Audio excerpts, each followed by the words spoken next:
Welcome to the Life in Bomb City podcast. I'm Aaron Faber. I'm Dr. Beth Rodriguez. And we are here live in the Amarillo College Social Sciences department. And we are here visiting. This is actually our first real live video. Yep. Technically, it's not live yet because we're recording it and are planning to make it live in the future, but it's a planned eventual live. The video, right? We have video now, so you can see us. Yeah, and I'm trying to get better at making these transitions back and forth between the in this program that I'm using. It's not the easiest thing in the world. There is some special options though on it. I mean, I think you can set it up to where it does it automatically based on this, I don't know if it's called a noise gate, based on like the lowest decibel. Okay. Like you can set a minimal number, and then if somebody talks into a microphone, it automatically would switch over to that ideally. And I'm hoping to be able to get that set up eventually. Oh, well, you do a lot of stuff that I wouldn't be able to do. So, well, I'm just glad that we're back because it's been quite a while since we've actually been able to record anything. It has been. And you know what was funny about that is that we actually recorded a couple of weeks ago. Yeah. And it's so funny because the live stream that was done did record the video, which is really what we put so much effort into, was getting the video set up because we had never done it before. And then once we got started, I forgot to move the mixer over. So even though the mixer was on and we could hear ourselves in our microphone and our headsets, it wasn't actually running through the video. So, I mean, it's always an incremental, better learning. Better it's experience. About learning, right? Exactly. It's scaffolding learning business. That's what we do. That's what we do. So, anyway, last time we were talking, and by the way, those had those little switches on there. One of the switch screens on there, I think, had the definition for psychopath and the definition for sociopath, but you couldn't hear any of the audio. Yeah. So I was like really glad that at least they had the definitions up there. At least anybody who's having to run their way through that, at least got to see something. Right. Okay. So anyway, with regard to that conversation, we were picking up, and we talked a little bit yesterday about what we were planning on moving forward with. Right. Do you want to talk about that a little bit? Sure. We kind of just decided that we were going to talk more about the idea of mental health and how we see it in almost everyday life. And I was just telling you right before this that I kind of want to look at and explore and kind of just talk about the idea that I think it's very important that we do talk about mental health. I think it's great. And I think it's amazing that the stigma has actually been a lot lowered. And I think that more people are willing to get help. But I also want to talk about the idea that sometimes we may need some of these, like what we would consider this mental health quirk or symptom in order for people to be successful. And we kind of were bringing up the idea that a lot of times if we were going to look at history and we were looking at the people who really like stood up, made a difference, decided to buck the system, then if we just looked at that individual as that individual and their behaviors and things they're doing, they could actually be seen as somebody who may have a disorder. Namely, more of the whole idea of a sociopath because of a personality disorder. So one of the people that we talked about the last time was Lyndon Johnson. Of course, we don't have to talk about Lyndon Johnson again, but I mean, to me, the definition of a sociopath is kind of like it kind of seems to fit the personality of somebody who would understand the dynamics of all these different things going on at once that you might have playing out in the Senate or in the House of Representatives or as the President of the United States, but that probably doesn't necessarily fit the neat description or the neater version of the description of sociopathy. So can you tell our listeners and viewers now what that is exactly? Well, the idea here is with the sociopath, it is the antisocial personality disorder. And with it, it does say that it is somebody who has the inability to sympathize or empathize with somebody else. They also usually get very frustrated and can't deal with it, become agitated, but they're also very good at speaking. They're very good at manipulating people. They're very good at getting what they want. And a lot of times with that, they often feel like their point of view is the one, like it is the one that makes the most sense. They don't really understand other people and why it would, why this action would bother them or why it wouldn't be the best thing for them. And when we look at this with the idea of antisocial, a lot of times we see that narcissistic personality, and it's almost impossible to be a leader of a whole country, especially a democratic country or even a dictator, but to understand and say that I am the best one to represent everybody and to feel like I do have possess those qualities. So you almost have to feel like you're better than people. So we kind of, we perpetuate and kind of reinforce the idea of narcissism a lot of times. Right. I think that we had talked about or have talked before about the kind of the seamlessness of multiple characteristics, like confidence and arrogance, and like whether or not somebody is just self-aware or they're narcissist, or like what the difference is between self-love and maybe overlove, and those types of things. One and another type of personality that's commonly kind of discussed, I guess, in like as an antisocial personality is like a mobster, or right. somebody who you mentioned lacks empathy or lacks the ability to consider people outside of themselves having any real value or merit, or sure. arguments outside of their own being right or could be correct, or even having the imagination to empathize around that. Sure. But I was specifically, I think in a past conversation on a podcast, you and I have talked about the Sopranos. Sure. And yeah. Tony Soprano is a good example of that, I think, in the like pop culture, because he's always, I think, and towards the very end of the series, I think the second part of the sixth season, which, by the way, I tried to go back and watch that. It's too dark. I can't watch it anymore. Isn't that funny? When I was younger, I could watch it. Yeah. But it's too dark now. It is. And it's I've got just kids. different. Yeah. Yeah. It's too dark It hits now. different now. Yeah. Certainly. So anyway, but I remember his doctor specifically didn't want to treat him anymore because she seemed to have come to a realization that he was using her to be a better gangster. Sure. Which was a problem for her, because she thought that the whole time she had thought that he had the opportunity to progress. So here's what I want to know. Okay. Is it possible of course it's possible. What I mean is and of course it's hard to I'm going to kind of play in my own devil's advocate here. Okay. If you had that type of a situation where, you've got an idea, not just like Tony Soprano, who's listening or is, trying, supposedly taking life lessons and trying to apply them and get better, and the idea is that he could get better, or the belief in like, one of these personality disorders, if you just bring enough, mental, effort to it, then you can make that a healthier situation. Also, like, what does that mean? Like, what does it mean that he didn't progress? Right. Well, I'll tell you, most of the time, people who have personality disorders often don't think anything's wrong. So when we say this person has a disorder and they're narcissistic or they're antisocial or they're sociopath, whatever it happens to be, a lot of times they don't feel like anything's wrong. So when they talk about it and they learn like what they're supposed to say, they aren't really trying to get better. They're just trying to figure out how you want them to act.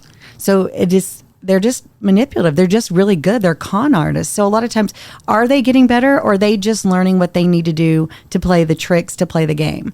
And the truth is we don't know. And I mean, there's so many issues, and that's I wish that we had the thing that we can measure and say, yep, this person has definitely this mental disorder. Yep, they have this. But the idea is with these symptoms, like you were saying, they are so fluid. And it's like anything in it's okay if you're doing it, but once it becomes over, like in excess, that's when it becomes an issue. And a lot of times with these personality disorders, the people who have them don't have an issue with it. It's the people in their circle, in their environment, that are reaping the consequences of their behaviors. And so if nobody is having a problem with their behavior, then they technically don't really have the disorder because they're functioning fine. So are they in treatment in some, in some cases, I'm sure that, but if they're sociopathic, then are they in treatment specifically because other people are telling them somebody has told them at some point they need to be in treatment? Not necessarily because they ever went for the right reasons to begin with? Usually. A lot of times it has to do with law. For some reason the court is ordered, or they've done something. So it makes sense in the context of like a mobster because they've been in trouble in some way in a court, like a judge or somebody has ruled that they, need to be in anger management or something along those lines. Absolutely. And yes, that's exactly what it is. So a lot of times it's not like, oh, something's wrong and I need to fix it. It's more like, I've made somebody mad. I've broken a law. I've done something that now it's almost like I'm forced to do it. And so a lot of times when you're forced to do it, we don't get anything from it. Like unless somebody, sees these characteristics and they decide, you know what, something is wrong. I am interfering with other people's lives. Something is not right in my life. Then I need to go seek help. Then that's when it's usually effective. But if they're court ordered, a lot of times it's just, they'll do what they need to do to get released out of the court order. That's funny because like in other instances where that might be the case, it's like, for example, somebody has a heart problem, for example, and people are, they're driving on the road all the time, interacting with people, maybe in some ways more dangerous ways and in more dangerous environments where they're going much faster with, basically a driving something that's moving that is made of steel or whatever they make it, the composites they make it out of nowadays that don't last as long as they used to back in the good old days. But if somebody has a heart condition, you're not thinking about that being a ticking issue with an individual behind the wheel. So if it would be kind of like a court ordering that person to go to the gym, and checking them once a week, right? Sure. Yeah. I don't know if that's an exact parallel. Of course not. It could, it's not right? neat, but so, I'm not going to go to the doctor if nothing is bothering me. I'm not just going to go because somebody's like, oh, that's kind of the same thing. So yeah, I think that's a good parallel to look at. Mm-hmm. Now, I'm not saying there's a lot of times there's really not, I'm not trying to think of a time, but even borderline personality, a lot of times, why people end up in treatment. What is borderline? Borderline is when basically the individual doesn't have their own identity. They really attach themselves to somebody else, and that's how they identify. So they form very intense, one-sided relationships very quickly. So it's like, I just met you and I want to be your best friend because I need your relationship to identify who I am. Now, when that's not reciprocated, then a lot of times I will respond violently or lash out somehow and try to either isolate us as friends and where you have to count on me, or I will hurt you by, isolating you from everybody else. Lying, rumors. I think the best example, which we were seeing, we saw a lot of, especially in all the Lifetime movies, was a girl would have a relationship and she'd really like a certain teacher. The teacher would be really nice because they want that student to do a really good job. And all of a sudden she may make a move because she feels like the relationship is more than just teacher-student. And then this teacher would, like, oh no, we're not, that's not what it is. So then she will turn around, even though she loved him, they were in a great relationship as a teacher student. As soon as it didn't escalate where she wanted it to, she now is going to say he raped her, or because now she's wants to hurt him, right? That is borderline, right? It's like all of a sudden that relationship becomes very volatile for some reason. Wow. It seems like the idea of there being borderline personalities would only get worse when you have folks walking around with, with phones and constantly needing kind of affirmation on their social media platforms. And I mean, I'm not saying that's the only reason people do that. Obviously, it's not. And people can have probably healthy lines and borders, with that stuff, but maybe not always the greatest. And I may be wrong about that. Maybe the whole thing is unhealthy. Social media is, it's one of those things that we do. I think we're doing research on, but gosh, it needs to be done so much more, because we are seeing that it's almost like people now see social media as a part of their identity, which is part of their personality. And so if they're rejected online, they feel rejected in person. And I mean, as me, like, I don't get that. I really don't. It's really difficult for me to understand how people can be really upset if someone doesn't like a picture they posted. Like, I don't care. I don't care if you don't like it, because I don't see my social media as part of my personality. I think it's just something fun. It's just something to get information out there for people to see things. But if you don't like it, okay. Yesterday, and this has me thinking about this, because yesterday I was in here with one of our faculty members talking about this upcoming, we're going to present at the ACES conference. Oh, okay. And so we're trying to figure out, it's Lauren, right. And we're trying to figure out our new government faculty, by the way.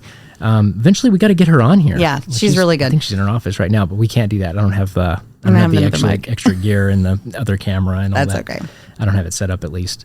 But we're in here talking about how we would like to be able to introduce, because on social media, one of the things that the big criticisms over the last 20 years, and I think that it's a much larger than anything that's happened in the last 20 years, that political conversations have really taken a nosedive for the worse, and that people have a more difficult time speaking politely and having civil discourse around their political conversation or civic conversations, if that's a civic duty. I'm not positive it's a civic duty to have polite conversations, but I do think it's important to protect commons and having like a common place where people can have conversation, like a civil conversation. Yeah, you don't have to be absolutely. You don't have to be polite, but it doesn't also have to be perfect conversation either. Right. But people can't, for example, be policing words. Right. There has to be grace in the system that allows for them to be able to talk, however, using the words that they know,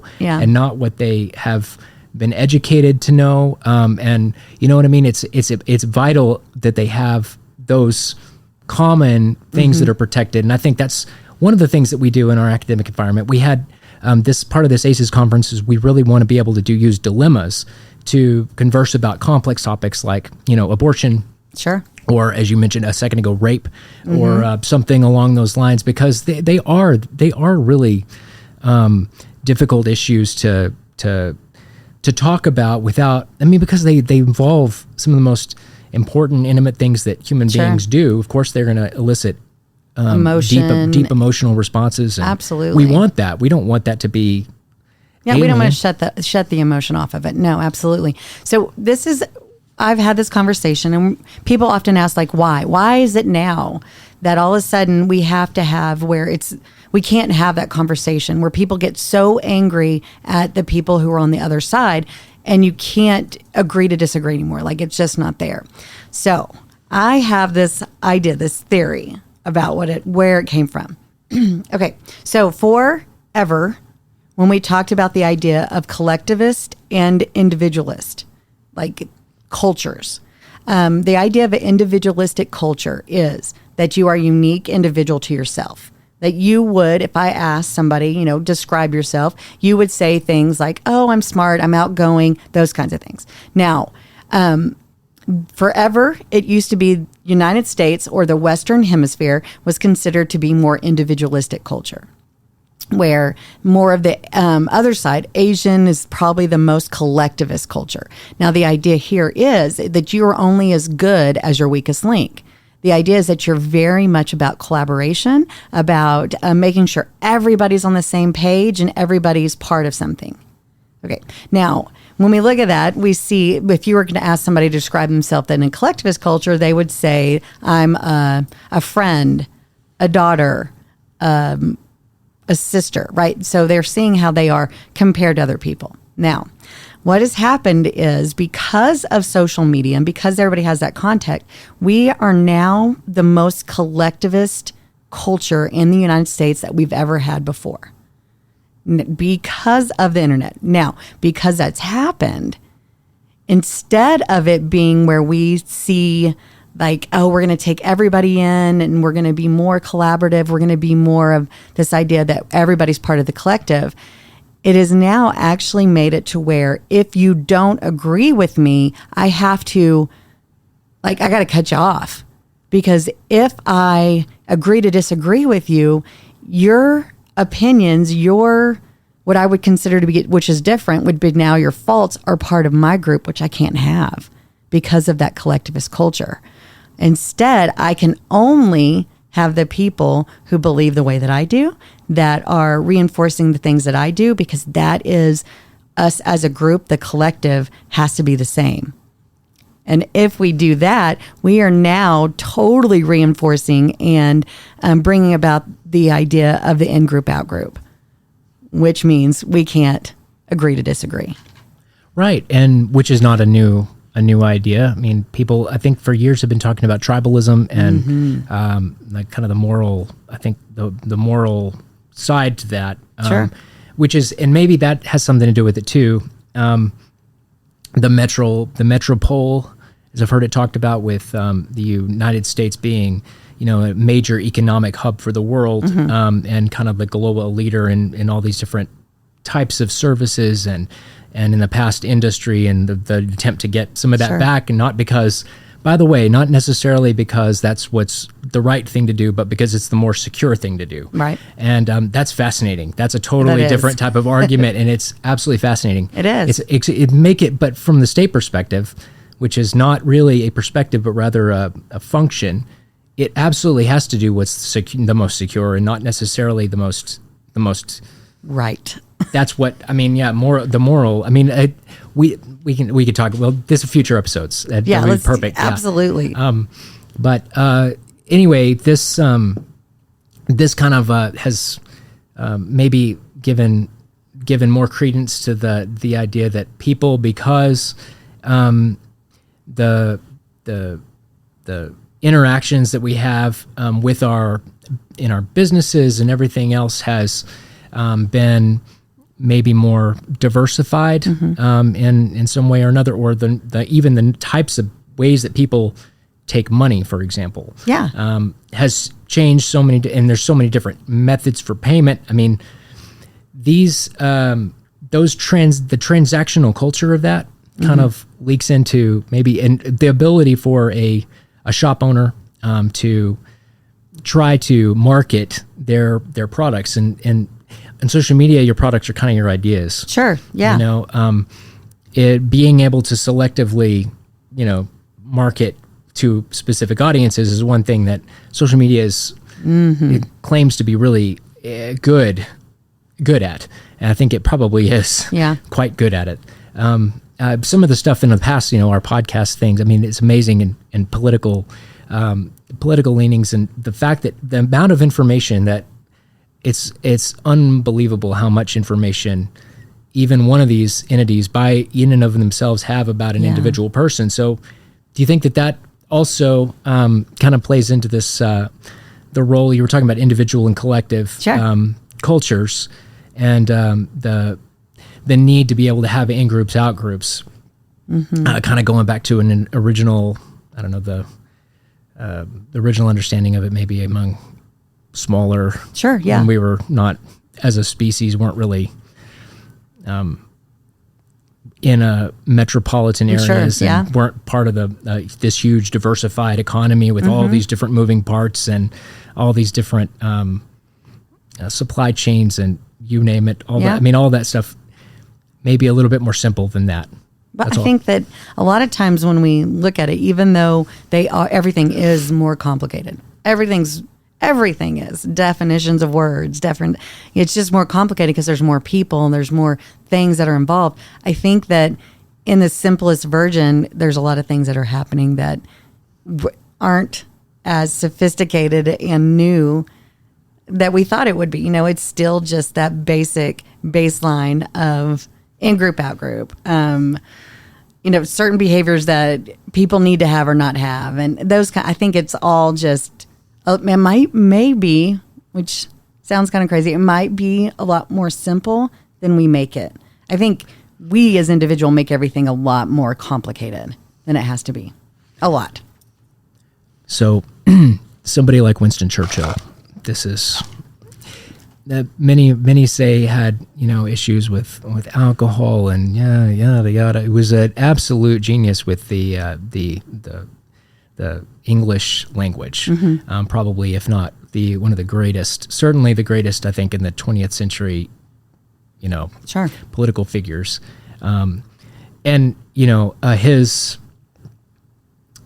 his ability to talk to Americans, not be American, but talk to Americans is even now, I mean, from the grave 60, 70, 80 years later, still captivates with their words and their ability to articulate. Do you really want to take that guy's scotch away? Yeah. I mean, right. And I think that's such a good, it's a good example of when, like, maybe that's maybe what gave it to him. Like, maybe that's what allowed him to feel more creative or be able to speak more freely and come up with information and have that linguistic intelligence that we see from him. But we don't know. But would we want to change it? And the answer is, I wouldn't. There's a lot of things like that we were talking about. And I think it's really interesting is the fact that, we look back at things and we look at them in a different perspective than we do while it's happening. Right. And we kind of looked at this, that we were talking about different leaders, how now we may look at them as, oh my gosh, like they're crazy, or that's a personality that we would not want to be able to follow, or I don't understand how people could.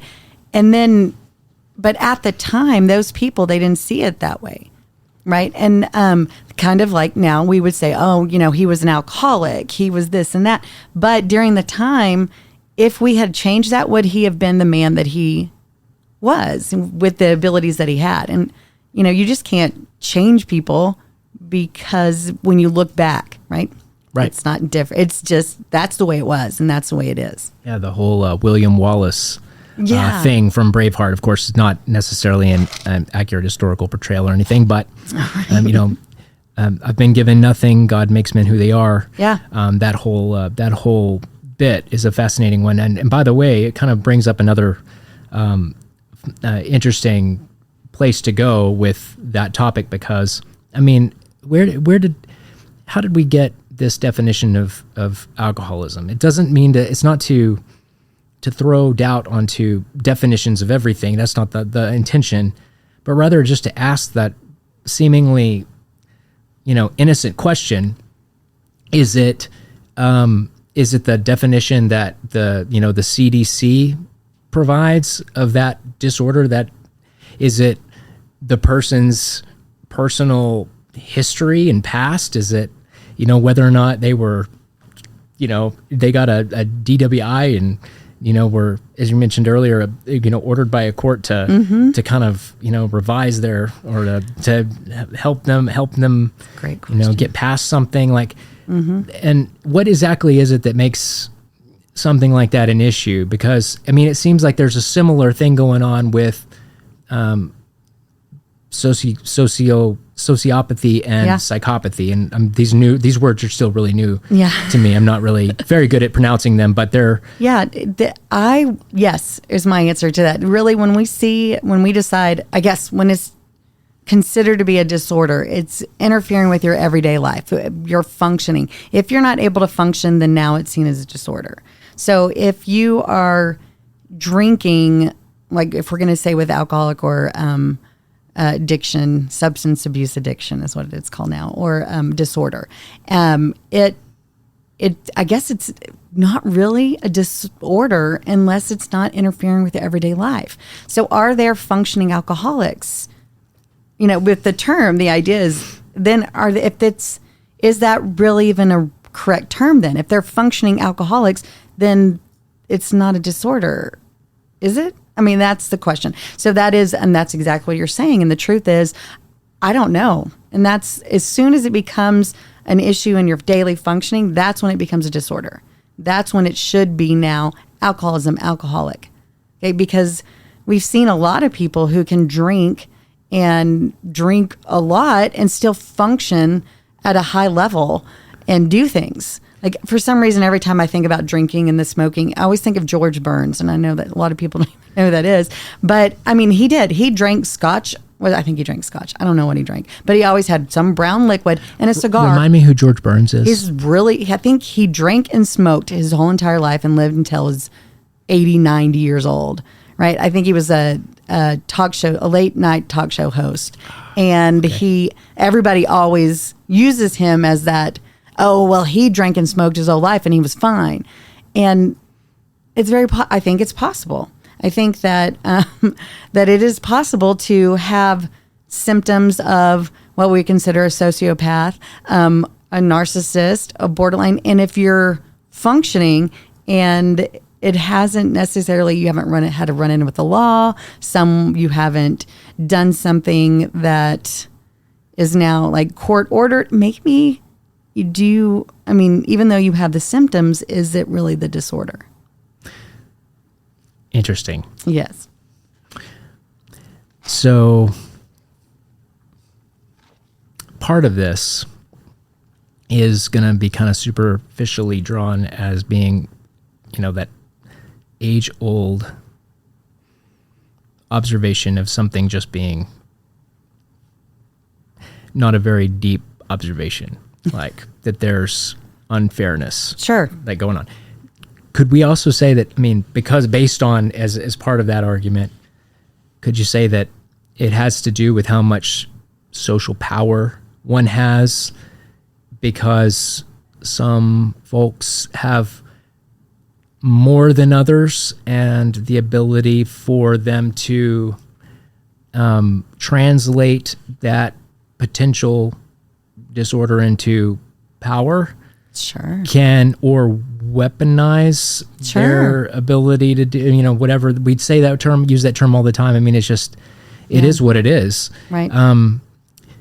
Does that also, how does that play into the dynamic there of like medical treatment there? Because if it were cancer, it would be much more straightforward. Absolutely. This person's going to die if they don't get treatment. Absolutely. So, but it's still up to them whether or not they get treatment, but they're going to die if they don't do it. Absolutely. As opposed to, this medical, this one is not even like that. If it could be court ordered. It could be, it seems as though part of that has to do with the credence that's been given to it as well. And of course, that is not my world. It absolutely needs to be. I don't want to make it sound like I'm. No. It's not. It is. That is. You're on the right route. And that's. Okay. So in the 70s, there was this huge movement where a lot of people said psychology is a quack science because we don't have that answer, like medical. And so there. It's God. Now I can't think of his name, but he David Rosenhan, he decided to do what his an experiment, which he called being sane in insane places, because he was a new psychologist at the time. And he said, you know what, there's just no way that this guy can be right, because we do know if people are crazy or not. And he said, and I'm going to do this research to show him. So what he did is he decided to get himself and 7 of his colleagues. These are all professionals that have never had a disorder. Nothing was wrong. And he convinced them to go to a psychiatric hospital where they were. And all they said to them was, I hear a voice in my head that says dull, empty, and thud. Okay. And when they did, they told them that, and then they answered every other question normally, as nothing else. That was just it. And every single one of them was admitted into the hospital. Okay. David Rosenhan kind of expected that because he knew that was a symptom of a disorder. Okay. 7 of them were admitted with paranoid schizophrenia and 1 with bipolar disorder. Okay. So they were all admitted. But they also thought, okay, yes, I said those words to get admitted, but when I actually meet the attending psychologist, they'll know I'm not crazy, and then I'll get out on that 72, 48-hour waiting period, just depending on the hospital. And what they saw was, on average, they stayed for about 2.5 weeks. Okay, and David Rosenhan actually was there for almost 3 months because he said that the more he protested and said he wasn't crazy and that the crazier they thought he was. They didn't say he was getting better until he said, you know what, you're right, I am crazy. Okay, this plays into this whole thing. Okay, do we really know if it's a disorder or not? If you're able to function and do the things in society, learn or use those possible symptoms such as narcissism, thinking you're better, having that full-on confidence and maybe even arrogance, but to use it in a way that is reinforced or that is seen as something good and powerful, social. Is it a disorder or is it not? And that's the question. I talk about so many things all the time, and the answer, instead of saying is it yes or no, the answer is, it's not one or the other. The answer is yes. It just depends. Every person it depends on, because humans are, when it comes to their mind and their emotions and the things that go with it, are so much more complex than a yes or no.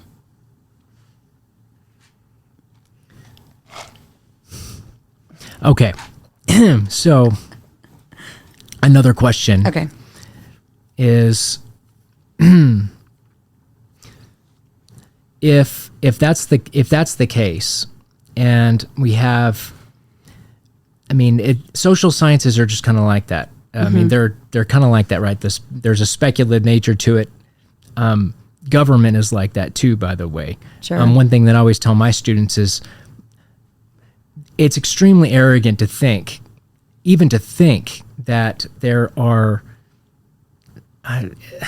It's delusional to think that there's any one single expert on government. Sure. There's not. They don't exist. If they existed, that person would be doing something right with the government, or something else. I don't think that they exist. Right. And I know that can be controversial in some ways, the idea that a single individual does not exist. But I do think that there are experts in government. Sure. People who've expertise in a specific area that is, deeper than levels of general thinking on it. Social sciences are like that. Absolutely. So maybe, you mentioned people are different, from case to case. They don't all look the same. And in this example that you brought up there, people were, so to connect that to social, I guess the social media aspect of what we were kind of talking about earlier, the in-group, out-group, it's almost like they weren't releasing them until they took credit for the fact that they were a part of the out-group, or they were an outlier. And once they admitted it, they were like, okay, now you can be fixed. Yes. Right. Now let me fix you. And, let me, that type of thing. And even though they're like, I'm not crazy, I'm not. And it's like, well, okay, crazy person. Right. It's like. It's awful. But as soon as they said, you know what, you're right. They're like, oh, look, and now you're getting better. And now they don't see the behaviors, the same behaviors you were doing before, as crazy. It's almost like once we label you as something, then we can have this idea that those behaviors that you're doing reinforce that what we said you had.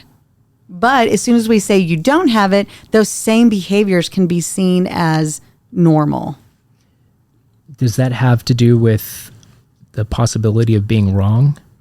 Like the person would have to admit that they might not be right. And there's a certain disdain for having to do that. Absolutely. So maybe it's easier to continue cracking the whip. Yeah, it's very possible. That's fascinating. We do not like to say that we're wrong. We don't I mean, once we've made a decision about something, once we have a stereotype, a schema, something that we've already formed, the first impression of somebody, it's really difficult for someone to change it because we don't want to first say that we're wrong. We don't want to change it because it takes time. We really are, our bodies, our minds are what I always say is like the most efficient machine. Like once you do one thing, it will always just go to the automatic if I can. I don't want to have to overwork.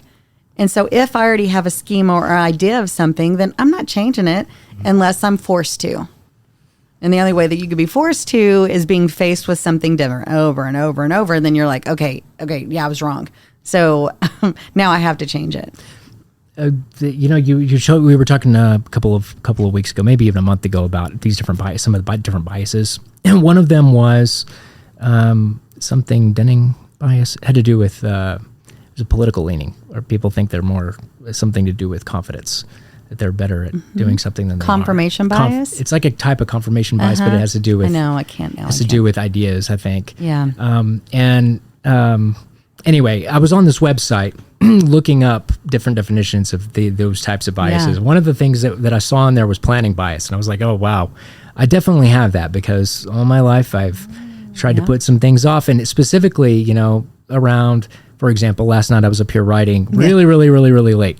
I researched though for, probably 4 straight months on the things that I was writing about. I researched, but hadn't written very much. Of course, this was a final exam. It wasn't the paper. The paper Right. that I'd worked on and research had been, that had been very well researched.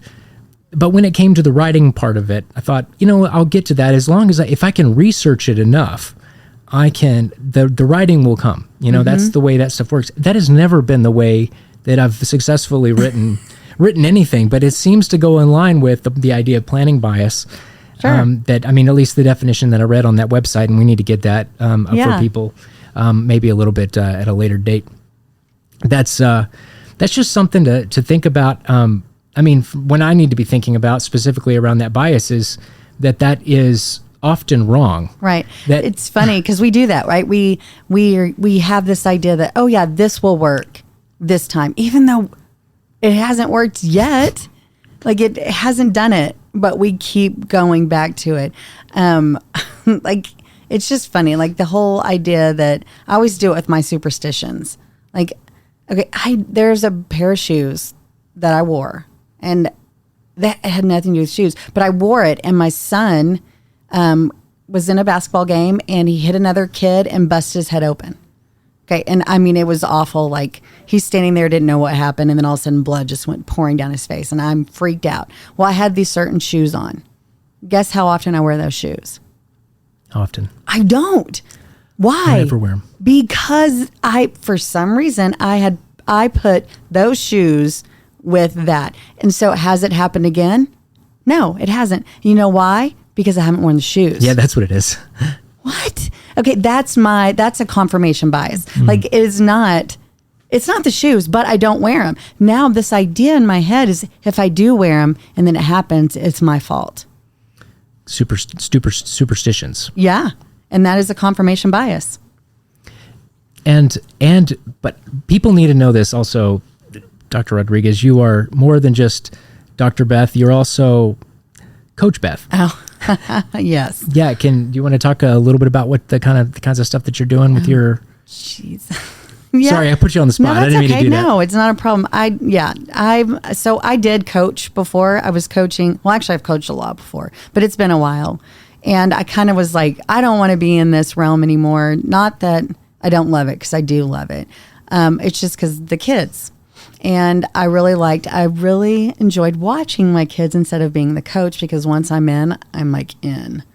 And it just turned out that I ended up coaching this year. I'm coaching my daughter's club team. Oh, cool. And so it means we're traveling a lot. But, one of the reasons I wanted to coach is not just because I wanted her to be on a good team but I wanted to coach because I felt like a lot of the coaches now, and I'm not saying all coaches because there's some great coaches out there. I just felt like when I was watching different coaching, I felt like they're missing out on what I got when I was playing. Like I felt like a lot of my coaches poured into me and made me not just a better player, but a better person. So I was like, that's what I want to do. So I'm really like, that's my goal. And so we've already, we went to a tech game together, and they were the team of the game, and they got to sit and watch actual college players play. And I thought that was important so they could see what level they need to be at. We also volunteered at Colorful Closets because I also feel like they need to understand that it's not just about playing sports, but it's also about being better in your community. Okay. I also, like this, we just had our first tournament and we played well, but there's always better things. And so I did an individual evaluation for each of them and told them, of course, the stuff that asked them first, what do you think you did good? And then I agreed with them. And then I also told them some of the things that I thought they did good. But I also told them the stuff they have to work on, right? That is part of it. And we had conversations. So I had an individual meeting with each of them in our practice. And I plan on doing that because I feel like that just gives them, steps so that they can get better. And I'm hoping that they see it as not me, constantly getting onto them, but the idea that I am taking the time to pour into them. For sure. The reason that sounded like a hard right, by the way, going to the coaching after saying superstition. You know why? Do you know why that happened? I think there was a mental shortcut or a cognitive shortcut. You were talking about like a bias, because of a movie that I saw many moons ago. That was Major League. Remember that movie? That hilarious movie with Wild Thing, the guy that the crossbones. Anyway, there's a guy in there that is one of the players. Of course, they all have their own little superstitions because they're all baseball players. And oh my gosh, baseball players have the most superstitions. I mean, I don't know the ins and outs of that, but do you remember one of them was one of the players wanted to be able to hit home runs, I think, in one of the biggest games, and he wanted to sacrifice something. A chicken. Yeah. He was going to sacrifice a whole chicken inside the locker room.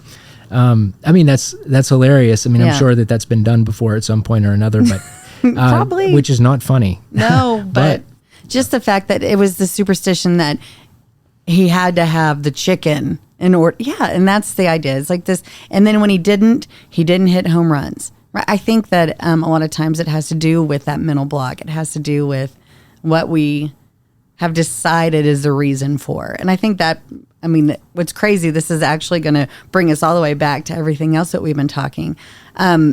Once you've decided that this is the reason for your behavior, or if you decide that the disorder is the reason that this is happening, or then the only way to move forward is to fix it, right? To fix what you think is the issue, to fix the mental block that you have, because I can't tell you that this is the problem if that's not what you think is the problem, because then that it's never going to be fixed. Right. Until we have this idea together of this is the problem, this is why you're having it. And that's why when we look at psychologists and we look at people who go to therapy, a lot of times it's just a lot of questions, right? Is because they have to figure out, like, what do you think the issue is? Because that's what we're going to have to do, right? We have to agree on what the issue is and what the problem is so that you will be part of fixing it.